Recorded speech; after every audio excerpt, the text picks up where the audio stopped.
Përshëndetje nga sofra shqiptare, kam sjell mënyrën se si përgatis unë gjallë shtëpie me lëngun e limonit.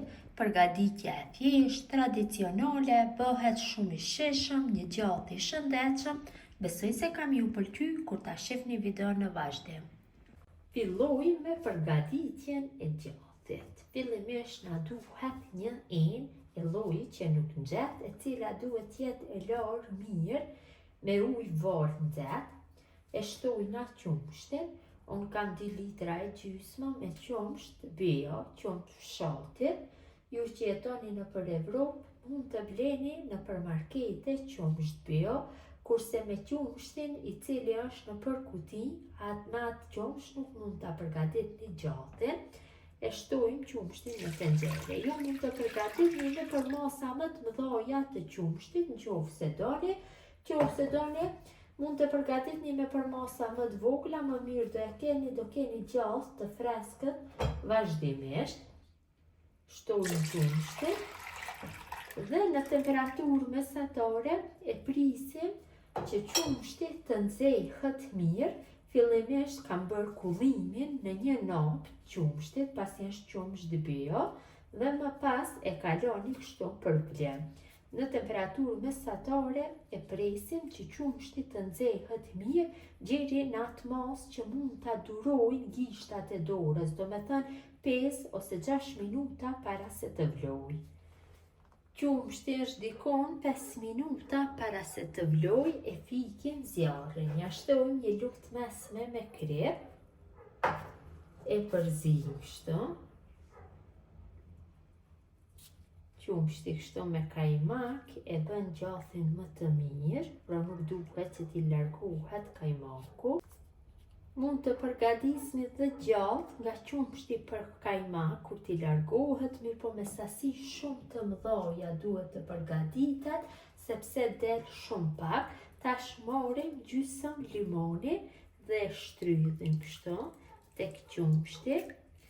Kjo është një ndër mënyrat tradicionale e përgatitjes së gjallit. Pra velon kështu mbi zjarr të nxehur. Mjaftueshëm është. Dhe vetëm se e përzi dhe e lojmë kështu mbi zjarr derisa masa fillon që të vlojë, ose e lini në një temperaturë shumë të ulët. Masën e kam lërë mbi zjarr në temperaturë minimale derisa masa është ndarë kështu, gjalli është ndarë nga shëllira dhe masa është gati të largohet nga zjarri që të hidhet në napë për kullim. Marrim një enë të thellë dhe në të shtrojmë një napë të pastër apo një pluhur, si i thoni ju. Dhe e kaloj masën kështu tek napa.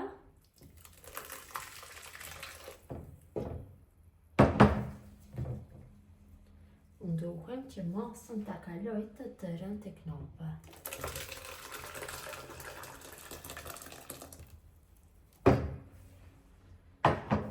Dhe në fillim mbledhim kështu napën.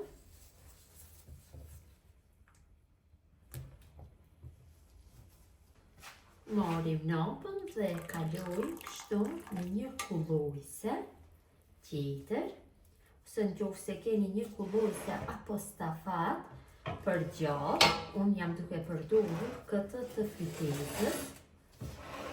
Kalojmë kështu shëllirën tek ena tjetër. Shëllirën nuk e hedhni, unë që ta konsumoni apo kumsh ndryshe siç njihet. Mund të përgatisni pogaçën varët dhe kështu në kullojse e vendosim napën dhe e lojmë që të kullohet. Mundohem që e hap formën rrethore dhe e lëm kështu për disa orë që të bëhet kullimi. Pas disa orëve është kulluar gjalli, nëse përgatitni me përmasa më të mëdha, atëherë vetëm se i vendosni një pjesë të rëndë sipër. Tash e largojmë gjallin nga napa. është kulluar shumë mirë.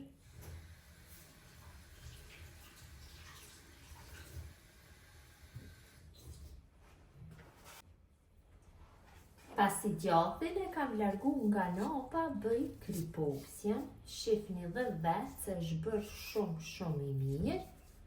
Dhe ndojmë në fillim kështu në copsa. Mund të ndoni në copsa më të holla, më të trasha. Kjo trashësi është mjaftueshëm.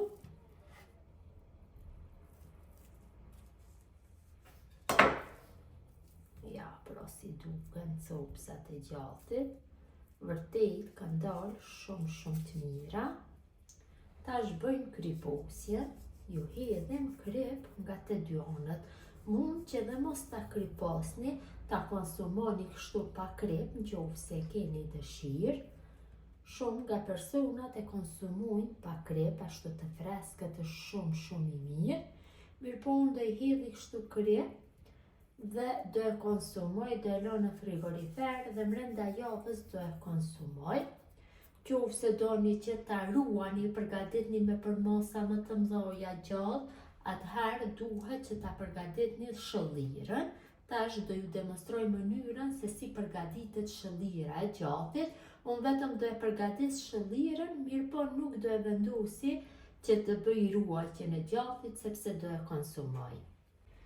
Tash do ju demonstroj mënyrën se si përgatitet shëllira e gjatit. Në një tenxhere në fillim shtojna ujin. Unë jam duke përgatit shëllirën me përmosat më të vogla. Qofse përgatitni me përmosa më të mëdha, keni shumë gjallë, atëherë 2 fyshani, 3 fyshani, shumë fyshani masat e ujit, dhe për secilën litër të ujit na nevojitet një lugë gjelle me krip. E përzim kështu masën, mirë gjërsa drejtët kripa dhe në temperaturë mesatare e lojmë që masa të vloj. Pro gjatin kur ta kriposim, duhet që ta lojmë të pushoj për 10 orë, qofse e vendosim në shëllir. Shëllira ka fillu që të vloj, tash është gati që të largohet nga zjarri. Shëllira është vdukur plotësisht dhe tash mund që gjatin ta vendosim kështu në një kavanos më të madh. Unë e mora vetëm sa për me demonstru, pra duhet të qëndroj gjatin në frigorifer 10 orë pasi t'ja hedhim kripën, e kalojmë gjatin në fillim, më pas ja hedhim shëllirën dhe kështu gjatin e ruajmë në vend të errët, freskët, në podrum apo në frigorifer, deri në 1 vit mund të ruhet në këtë mënyrë. Kjo është mënyra motra dashura se si përgatis unë gjatë me lëng limoni, gjatë në mënyrën tradicionale, pa ujë apo lëng gjati, dhe mënyra se si përgatis unë shëllir. Gjithjo që përgatisni në këtë mënyrë gjatë dhe shëllir, ju bëft mirë. Ju faleminderit që ndoni kohë vazhdimisht për recetat e mia, jepni komentet bukura, mirëmbëjtje nga sofra shqiptare deri në recetën e radhës.